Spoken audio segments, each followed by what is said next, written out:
बच्चों, आज हम आपको सापेक्ष त्रुटि बताएंगे।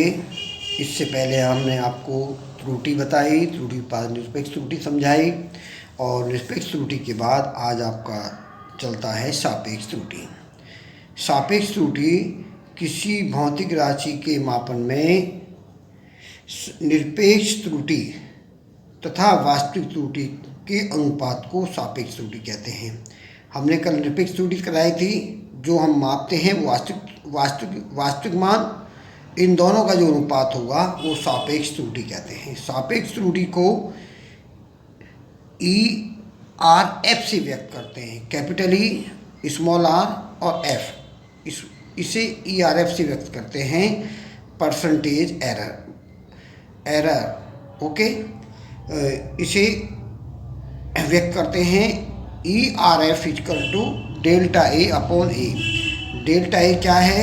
डेल्टा A फाइन निरपेक्ष त्रुटि है, A क्या है? वास्तविक मान है। तो इसका सापेक्ष त्रुटि ERF रिलेटिव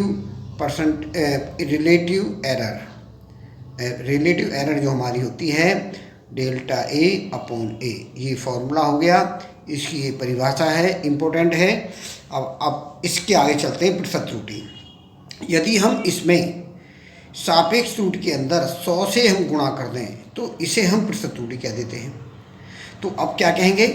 जब सापेक्ष त्रुटि को प्रतिशत में व्यक्त करने के लिए इसमें 100 से गुणा करते हैं तो प्राप्त त्रुटि को प्रतिशत त्रुटि कहते हैं।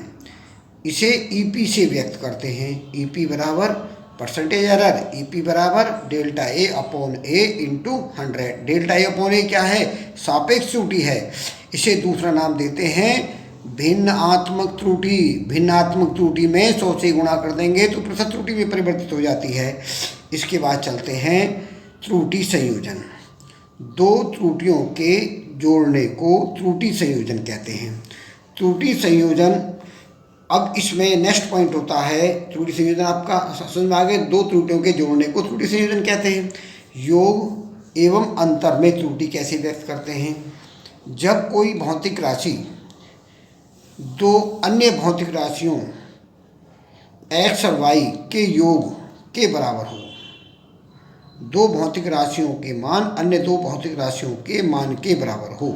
इसका मतलब है कोई भौतिक राशि है, हमने उसको z मान लिया है, और जो अन्य दो भौतिक राशि हैं उनको x और y मान लिया है। x और y का योग z के बराबर होगा। तो हमने क्या लिखा है? इसलिए z बराबर x प्लस वाई। ओके, इसमें हमें अब देखना सीमांत त्रुटि। सीमांत त्रुटि का मतलब होता है कितना वेरिएशन हुआ। अगर हम z में वेरिएशन करेंगे तो x में भी वेरिएशन होगा, y में वेरिएशन होगा। जिस प्रकार से z में वेरिएशन होगा उसी प्रकार से x में वेरिएशन होगा, उसी प्रकार से y में वेरिएशन होगा। तो हमने z को कैसे लिखा? सीमांत त्रुटि के नियम से z plus minus delta z। x को कैसे लिखेंगे? x plus minus delta x। फिर y को लिखेंगे प्लस माइनस भी लगाएंगे, प्लस माइनस डेल्टा y। अब क्या देखना हमें? इसमें जो हमारी x y वाली हैं उनको एक साथ करते हैं, या z plus minus z equal to x plus y, और डेल्टा वाले एक साथ कर लिए, plus minus delta x plus delta y। और x प्लस वाई को क्या कहते हैं? हम z कहते हैं। ये एज इट इज हमने ऐसा कैसे उतार दिया? इस z से हमारे दोनों साइडों में क्या है, जो चीज़ इक्वल होती है उसको हम कैंसिल कर देते हैं। ये दोनों कट गए तो क्या बचा? Plus minus delta z equal two plus minus delta x plus delta y। अब इसमें हम क्या देखेंगे? ये तो जो बचा उस राशि को हमने यहाँ लिख दिया। अब प्लस माइनस दोनों तरफ है तो ये कैंसिल हो जाएंगे। ये प्लस माइनस कैंसिल हो, कितना होगा? Delta z equal to delta x plus delta y। इसे योग अंतर का त्रुटि संयोजन कहते हैं। योग अंतर का त्रुटि संयोजन इस प्रकार। बच्चों, अब पार्ट नंबर 2 चलता है आपका, गुणन एवं विभाजन में त्रुटि। जब गुणा करें या भाग दें उसमें भी त्रुटि उत्पन्न होती है, तो उसका डेरिवेशन कैसे निकालेंगे?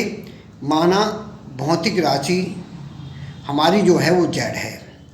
अन्य भौतिक राशियाँ एक्स और वाई हैं के गुणा के तुल्य हम क्या लिख सकते हैं? अगर ये दो भौतिक राशियाँ हैं तो सिद्धांत अनुसार z equal to x into y, गुणा के नियम से हमने दो अन्य राशियों को भौतिक राशि के बराबर गुणा करके लिख दिया।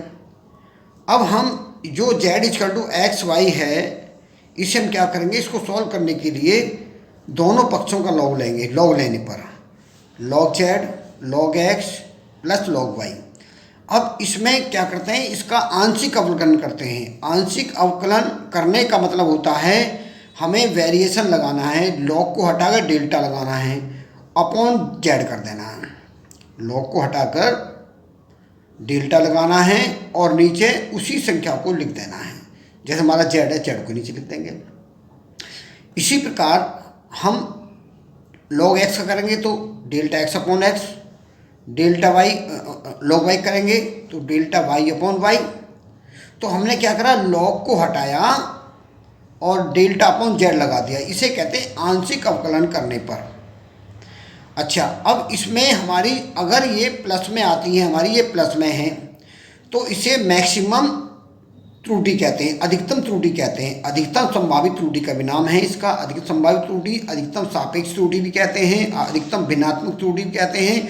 इसे हम delta z upon z maximum equal to delta x plus delta x upon x plus delta y upon y हो जाता है। ठीक है, ये हमारे विभाजन के रूप में, गुणा के रूप में हम त्रुटि इस प्रकार ज्ञात करते हैं। ओके, अब इसका नेक्स्ट पॉइंट चलता है कि जो है हमारा मापित राशि की घात में अगर त्रुटि हो तो कैसे करेंगे?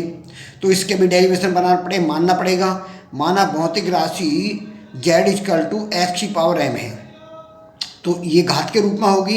ये भौतिक राशि क्या होगी? हमारी जेड होगी। भौतिक राशि जो मापित राशि है वो जेड है, और जो इस दूसरी जो अन्य राशि है वो एक्स है, उसकी पावर कितनी है? घात हमारी एम है। तो इस घात को हटाने के लिए हम क्या करना पड़ता है? पहले लॉग लेते हैं। लॉग दोनों पक्षों में लॉग लेंगे। Log z equal to m log x. तो अब एम लॉग एक्स को अब हमें लॉग हटाना है तो आंशिक अवकलन करना होगा। अगर लॉग को हटाना है तो आंशिक अवकलन करना होगा। आंशिक अवकलन करने का मतलब होता है वेरिएशन लगाना। Delta z upon z, m h constant राशि ऐसी रहेगी। लॉग एक्स का क्या करेंगे? Delta x upon x. तो अब ये हमारी प्लस में है तो मैक्सिमम होगी, अगर ये माइनस में होती तो मिनिमम हो जाती। तो delta z upon z percentage equal to m delta x upon x into 100%। तो ये प्रतिशत में आपने कैलकुलेट कर दी है कि किसी भी भौतिक राशि में अगर त्रुटि घात के रूप में ज्ञात करनी है तो उसे इस प्रकार से हम ज्ञात कर सकते हैं। ओके, तो ये हमारा फॉर्मूला हो गया डेल्टा जेड अपॉन जेड प्रतिशत equal to m delta x upon x into 100%। Okay, ये हमारा पेज नंबर 2। बच्चों अब पेज नंबर 3 चलता है। लेसन नंबर आपका 2 चल रहा है, और अब इसमें आपका है पॉइंट, आपका नया पॉइंट है सार्थक अंक। कि सार्थक अंक क्या होता है? जो हमारी भौतिक राशि होती है, भौतिक राशि में कि जो माप में यथार्थ पूर्वक जो हमें ज्ञात अंक होते हैं उनको सार्थक अंक कहते हैं। जितने भी अंक हमको ज्ञात होते हैं उन अंकों की संख्या को सार्थक अंक कहते हैं।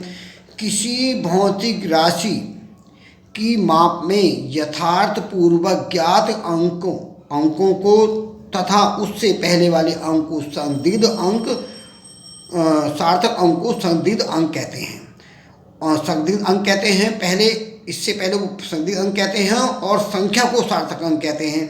तो इसका मतलब ये कह दिया हमने, शॉर्ट में ये कहा है किसी भौतिक राशि की माप में यथार्थ पूर्वक ज्ञात अंकों को तथा पहले संदिग्ध अंक को सार्थक अंक कहते हैं। जैसे हमने ये कहा लंबाई की जो माप है 2.51 सेंटीमीटर है, 2.52 सेंटीमीटर है, 2.35 सेंटीमीटर है। तो इसमें इस राशि में संदिग्ध अंक कितना है? 2 है। अंकों की संख्या कितनी है? 3, 1 2 3। इसमें भी 1 2 3, 1 2 3।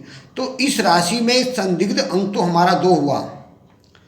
इसमें संदिग्ध अंक 1 हुआ, इसमें संदिग्ध अंक 3 हुआ, लेकिन तीनों राशियों में हम मध्य मान के चलते हैं, अंक 2 मान लेते हैं। और इसमें कितने अंक हैं? 3। इसमें कितने अंक हैं? 3। इसमें कितने अंक हैं? 3। तो सार्थक अंक कितना हुआ? 3। संदिग्ध अंक कितना हुआ? 2। तो इस तरीके से सार्थक अंक और संदिग्ध अंक को हम ज्ञात करते हैं। इसकी सार्थक अंक की जो विशेषताएं वो क्या हैं? किसी माप में सार्थक अंक की संख्या यंत्र की अल्पमाप पर निर्भर करती है।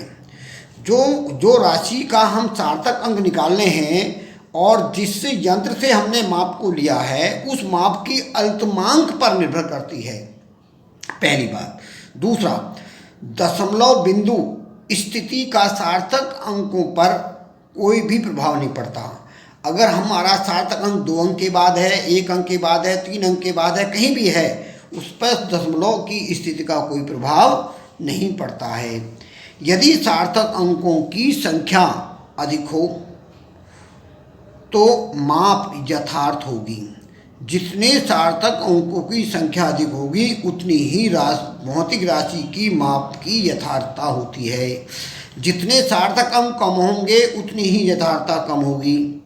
ठीक है, ये बात समझ आ गई। अब इसी का तीसरा पॉइंट, चौथा पॉइंट देखेंगे। ये 3 पॉइंट हो गए। चौथे पॉइंट में क्या है?